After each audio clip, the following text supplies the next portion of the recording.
जय हिंद। एक शब्द है ऐसा, महिला। चाहे महिला कह लीजिए, औरत कह लीजिए, लड़की कह लीजिए, बट इस शब्द को सुनते ही ऐसा लगता है, एक फिगर दिमाग में आता है, बिल्कुल बेबस और लाचार सी। और यही माइंडसेट पुरुषों से हर दिन अनगिनत दुर्दांत, विभत्स और दरिंदगी भरा घटनाओं को अंजाम देता है।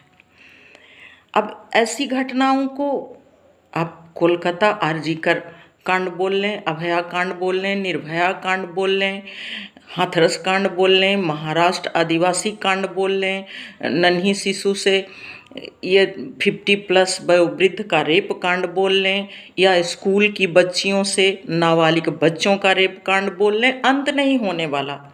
इसका अंत नहीं होने वाला है। हर दिन अनगिनत लड़कियों के साथ मोलेस्टेशन होता है।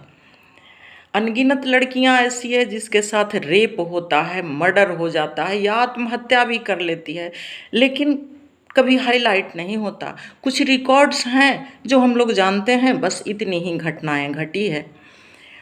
अब मैं महीनों से मंथन कर रही हूँ इस बात पे कि आखिर ऐसा क्यों होता है, आखिर हमारा समाज ऐसा क्यों होते जा रहा है, हमारे बच्चे ऐसे क्यों होते जा रहे हैं। तो मेरे दिमाग में एक ही बात आती है कि इसमें 60 एंड 40 का रेशियो है। समाज के इस बदशक्ल तस्वीर में 60% डीएनए और परवरिश का दोष है। माँ बाप का डीएनए जैसा होगा, हमारा डीएनए जैसा होगा, बच्चे वैसे ही होंगे। और फिर उस पर से उसकी परवरिश आप कैसे देते हैं। अच्छा परवरिश देते हैं, अच्छा होगा। बुरा परवरिश देते हैं, बुरा होगा। कुछ माँ बाप को तो मैं ये भी कहते सुनी हूँ, ये बेटा है, इसका क्या है, बेटी थोड़े न है, झाड़ भी मुतेगा, पात भी मुतेगा। हाँ, फिर तो मुतेगा ही भाई। बट ये माँ कम से कम नहीं सोच पाती कि वो महिला है, वो अपने अतीत के बारे में भी नहीं सोच पाती, और ये भी नहीं सोचती कि ये झाड़ पात मूतने वाला जो है, इस झाड़ पात में मेरी बेटी भी कहीं हो सकती है, मेरी बहू भी कहीं हो सकती है, पड़ोसी भी हो सकती है, रिलेटिव भी कोई हो सकता है, या खुद मैं भी हो सकती हूँ। लेकिन नहीं, उसे सिर्फ इतना पता है मैं माँ हूँ और ये मेरा बेटा है, बेटी नहीं, बेटा है। क्योंकि सदियों से महिलाओं का माइंडसेट इसी तरह का बनाया गया है। फिर वो बेचारी क्या करे। और बाप तो सोचता है ये तो बेटा है, बेटा शुद्ध होता है, बेटे की तो इज्जत नहीं होती, इसलिए कोई समस्या ही नहीं है। अब आप ही सोचिए कि इस तरह के बच्चे आखिर फिर समाज को विषाक्त ही कर रहे हैं ना।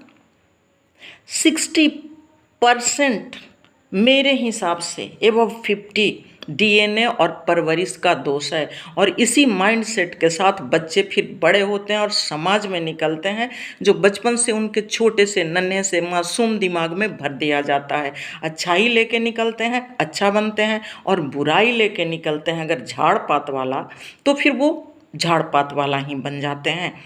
उसी तरह का समाज ढूंढता है।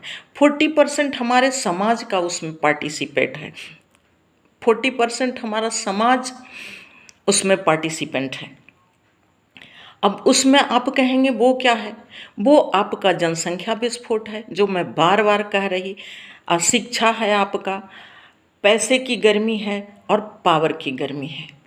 और ये चारों मिलकर इतने विषाक्त हो जाते हैं। इतनी जनसंख्या बढ़ रही है कि दुनिया में हर चीज़ हाइब्रिड है। कुछ भी प्योर नहीं मिलता आपको, कुछ प्योर है भी नहीं, रहेगा भी नहीं। नहीं तो किसी को खाना नहीं मिलेगा, कपड़ा नहीं मिलेगा, कुछ नहीं मिलेगा। इसलिए हर चीज़ हाइब्रिड है, आपकी आवश्यकताओं, हमारी आवश्यकताओं की पूर्ति के लिए। और फिर उस हाइब्रिड के साथ, उस टॉक्सिक भोजन के साथ, उस विषाक्त भोजन के साथ आप कैसे बनेंगे। अरे भोजन छोड़ दीजिए, कपड़ा छोड़ दीजिए, यहाँ तक हमारे आंसू, हमारे खुशी, हमारे इमोशंस, हमारे रिश्ते, हमारा समाज भी शुद्ध नहीं है, सारा हाइब्रिड है। आजकल तो जो सच में इमोशनल हैं, ही इज और सी इज इमोशनल फूल, ये हमारा समाज हो गया है। अशिक्षा की बात अगर हम करते हैं तो सोच के देखिएगा, आसपास कहीं भी अशिक्षा तो इतनी बुरी चीज है, इतना बुरा जहर है कि एक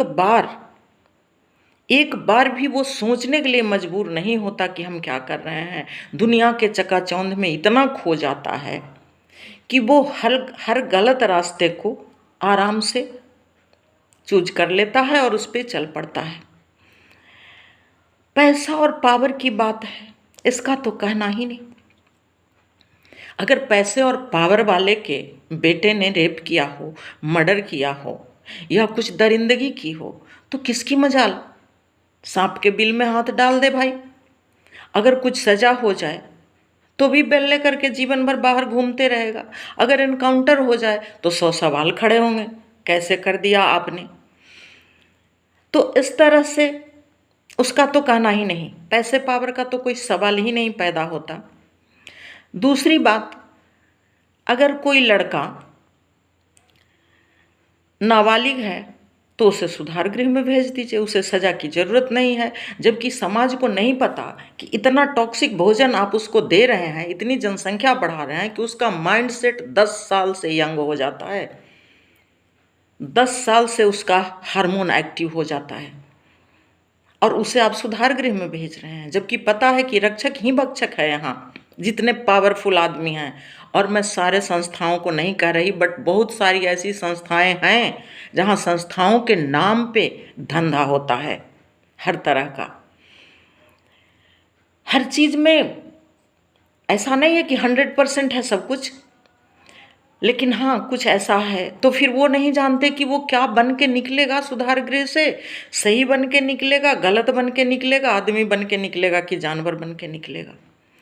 और कुछ लोग जिनको आप सजा दिलवाते हैं उनके लिए जरा सोचिए, जो इतनी बुरी तरह से, इतनी दरिंदगी से उसका बोटी बोटी काट कर खा जाता है, मृत के साथ भी रेप कर सकता है। वो चिल्लाते रहती है, बिलबिलाते रहती है, लेकिन गिड़गिड़ाते रहती है, उसकी आवाज नहीं सुनाई पड़ती उसको, उसके कान में जरा भी जूं नहीं रेंगता और वो चिल्लाते चिल्लाते बिल्कुल सुन्न हो जाती है और फिर सदा के लिए खामोश हो जाती है। पर कोई नहीं सुनता उसका, वक्त भी नहीं सुनता। अब आप ही बताइए कि ऐसे इंसान को अगर आपने सजा भी दिलवा दिया, जिसे गिल्ट ही नहीं है, उसे गिल्ट ही नहीं है कि हमने कुछ गलत भी किया है, और हम आप क्या करते हैं, 2-4 दिन समाचार की गहमागहमी, कैंडल मार्च, बात बन जाती है इतने में ही। आगे कौन सोचता है, किसी के पास वक्त ही नहीं है। इतनी तेज रफ्तार है जिंदगी की, लेकिन पता नहीं आपको, यही तेज रफ्तार आशातीत दुर्घटनाओं को जन्म देती है।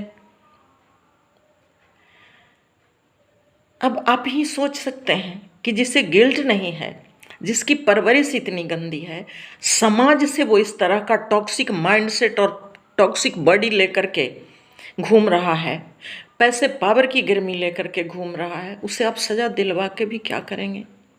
आप कुछ नहीं कर सकते। अब आप ही सोचिए कि क्या कर सकते हैं आप, और क्या विकल्प है आपके पास। मेरा समाज कहाँ जा रहा है, हमारा समाज कहाँ जा रहा है, हम कहाँ जा रहे हैं, हमारे बच्चे कहाँ जा रहे हैं, ये आपको सोचना है।